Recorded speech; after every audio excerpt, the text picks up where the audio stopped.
Demoman is one of those classes where none of his weapons would be considered bad. Sure, some are less generally applicable than others, but you'd never be hindering yourself if you opted for one weapon over the other. Now, it's not saying that certain members of Demo's kit have their fair share of criticism and hate from the community, but everyone generally agrees that every weapon in his arsenal is, to an extent, good. However, there's always that one outlier, the weapon that's delegated to its own special inventory slot that does nothing but collect dust. In the Demoman's case, that poor soul of a weapon will be none other than the Scottish Resistance. To get a sense of why the Scottish Resistance has been overlooked by many a Demoman, and why it's rarely seen as part of his theory's loadout, let's discuss its stats, shall we? To list off the stat block verbatim, the Scottish Resistance boasts plus 25% faster firing speed, plus 50% max secondary ammo on user, plus 6 maximum sticky bombs out, although in the stats it incorrectly says pipe bombs. It detonates sticky bombs through the crosshair and directly under your feet, and finally, it is able to destroy enemy sticky bombs. And to think that you get all of this and more for the measly downside of 0.8 seconds slower bomb arm time. Now, this may seem like a very powerful weapon, for it to only have a downside that is a total of 6 words long. I mean, the Dragon's Fury is pretty damn good at look at that monster of a stat block. I've been reading it for the past few months, and I'm only on paragraph 4. But trust me when I say that that tiny little sentence is the most influential part of this weapon. But let's not get ahead of ourselves. Let's focus on the positives before diving into that cesspit of a negative, why don't we? Firstly, the plus 25% faster firing speed. This is very apparent while using the Scottish Resistance, especially to those who play Demoman by spamming the left and right mouse buttons. Believe me when I say that you can absolutely pump out stickies with this monster of a gun. The sheer amount of sticky rain can scare off even the most experienced of players, but scaring is about all it can do because of the longer... No, let's not think about that just yet. Focus on the positives. Whew, okay. The faster firing speed lets you prepare sticky bomb traps faster than ever before, and cover a control or choke point with your sticky balls in the blink of an eye. And the best part is, you don't even have to worry about running out of stickies because of that handy dandy plus 50% max ammo on user. This boosts your original 24 reserve ammo to a comfortable 36 reserve ammo. Don't ask me how the demo holds all those extra bombs because I'd rather not think about that. This means that you can keep pumping out bombs for longer. Not like you'd even be able to use those bombs, considering... No, calm down. We'll talk about that later, preferably never. Control yourself, Taz. It's just a funny ball thrower in a fictional video game. Whew, alright. So, we were discussing the increased ammo reserve, correct? Well, the next stat on the list complements that one very nicely. The plus 6 sticky bombs out statistic. This lets the demo have 14 sticky bombs out instead of the previous 8. And when I say that this makes a difference, I don't really mean it that much, because honestly, all you really need is 8.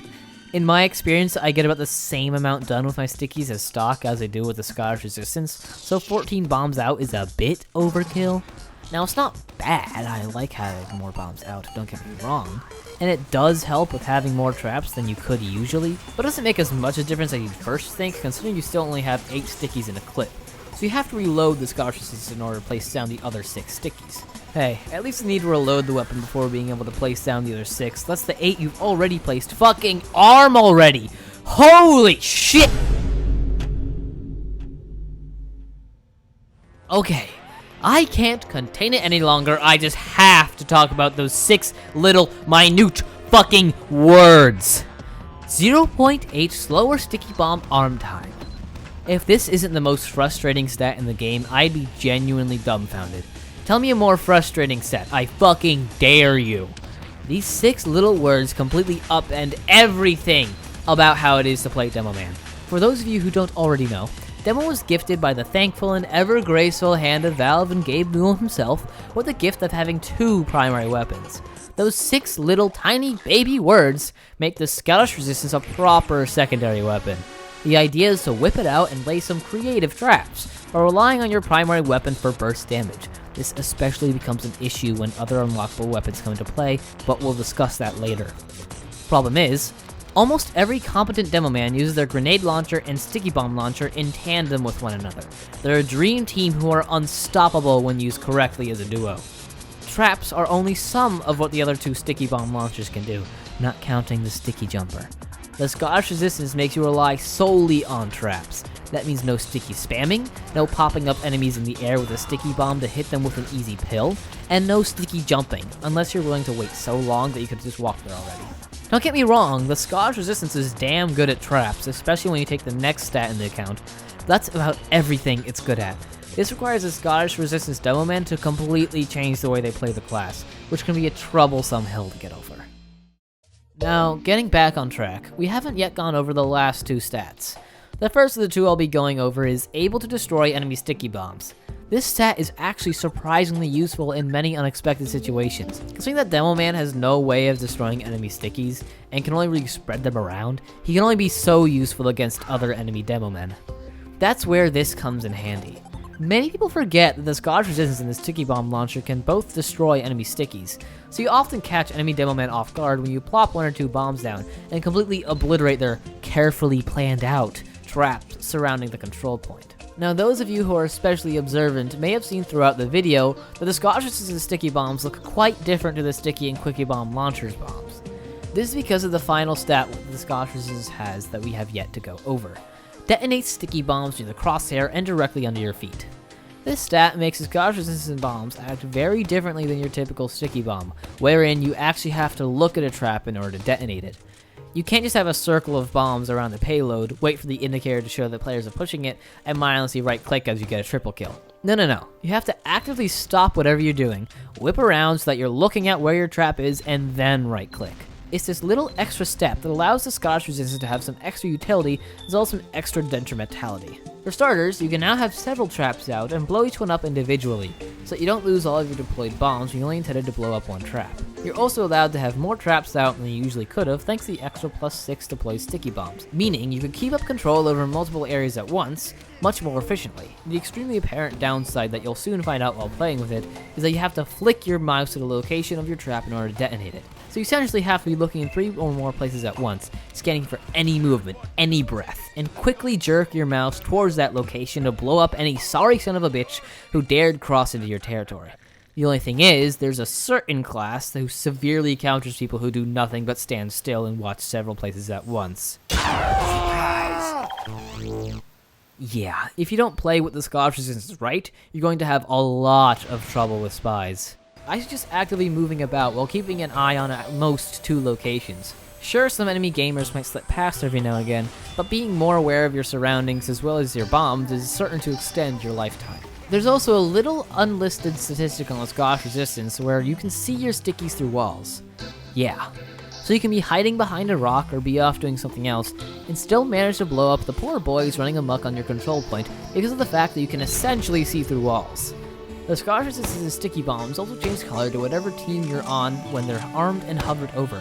This means that it offsets the uncertainty of arm time that comes with other sticky bomb launchers, and also lets you know when that godforsaken plus 0.8 second arm time is over.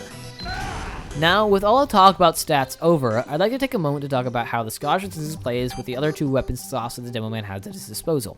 To get this out of the way, any melee weapon that has a deploy or holster speed penalty is not worth it in the slightest. I'm talking about all the swords and the Ullapool Caber. You're going to need your melee weapon as a quick finisher once you run out of your primary ammo, because the Scottish Resistance just ain't quick enough to cover that, and a plus 75% to plus 100% slower deploy speed is going to quickly spell death to any Scottish Resistance demo. I suggest using the stock bottle or any reskin you prefer, or the pain train if you're feeling particularly aggressive. Now to the primaries. Stock or the Iron Bomber are a good neutral zone if you're not quite confident yet with the Scottish Resistance to rely on the inconsistencies of the other primaries. They're good with just about everything, and this case is no exception.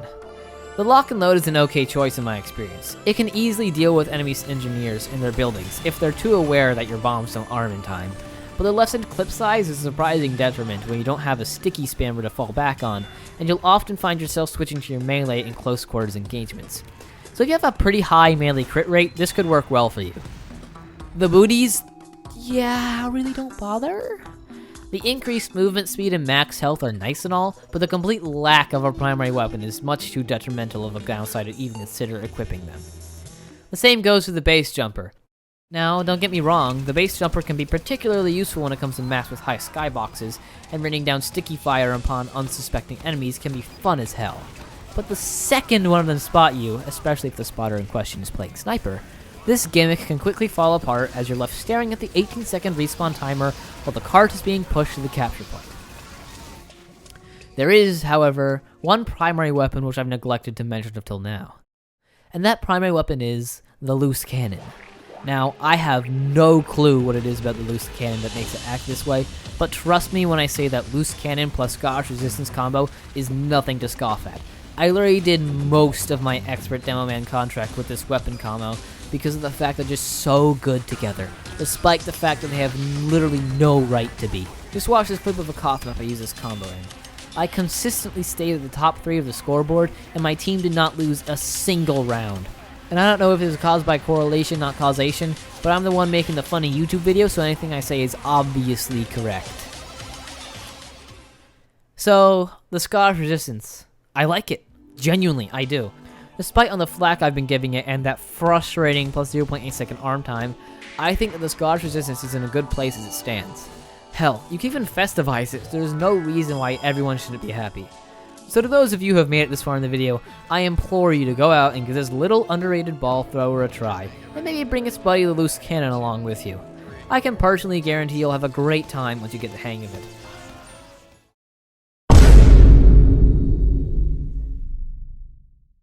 Hello, welcome to the end of the video ramble when I go off and just talk about shit and stuff and other things.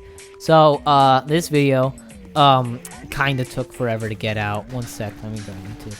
So, if I'm checking correctly, by the time of me recording this, my last video was posted 4 months ago. So, at the point where this video releases, it's probably gonna be 5 or 6 even.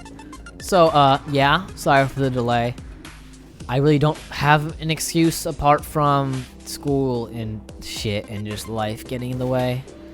So, I really hope you enjoyed this video. I spent a lot of time making it, and this is one of the longest scripts I've ever written. So, I do hope you enjoyed. And despite the fact that I got really tweaked in this video, like, genuinely mad, I do like the Scottish resistance. It's pretty damn good.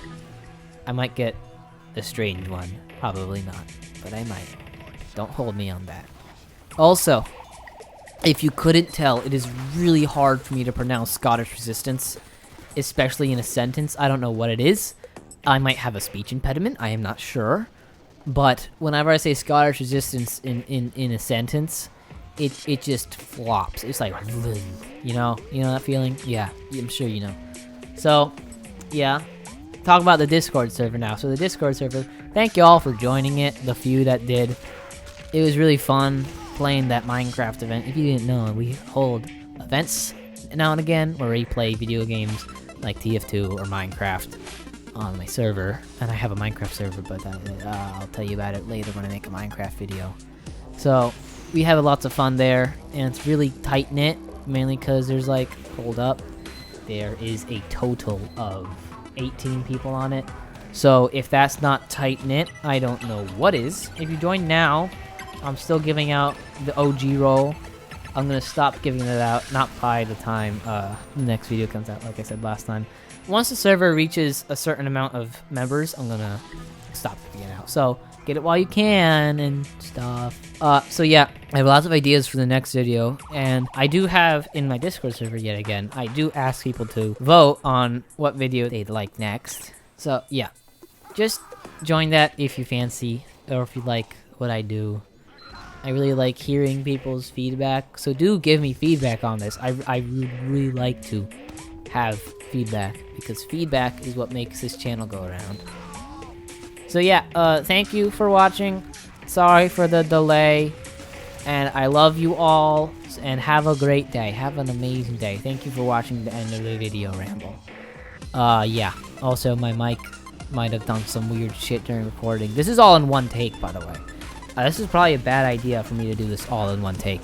Maybe I shouldn't do that. Okay, goodbye. Have a nice day.